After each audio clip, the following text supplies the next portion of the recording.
En medio de la convulsión política que vive la Mancomunitat de Municipis de la Safor, tras la decisión del alcalde de Gandía de que la ciudad abandone el ente comarcal, los profesionales que trabajan en este organismo tratan de hacerse un hueco en la actualidad para dar a conocer la parte más humana y también más técnica de la Mancomunitat. Aseguran que trabajan de forma coordinada y en red, lo que proporciona una gran eficacia y permite racionalizar los recursos de que disponen.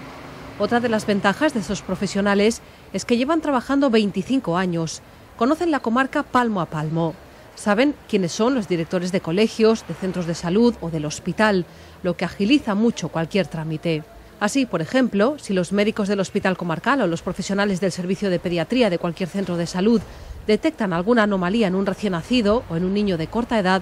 rápidamente se ponen en contacto con el Centro de Desarrollo Infantil y Atención Precoz, el CEDIAP. Su coordinadora, Amparo Moratal, apuntaba que esta agilidad permite elaborar un diagnóstico rápido y tramitar incluso las ayudas que le puedan corresponder a la familia. Por su parte, la coordinadora del Gabinete Psicopedagógico de la Mancomunitat, Andrea Ollero, añadía que desde que estallara la crisis, los usuarios que acuden a los diferentes servicios que presta el ente comarcal han ido en aumento. Por eso pedía que ahora más que nunca se mantengan todos los pueblos unidos y se apueste por la experiencia de los profesionales al frente de estos servicios.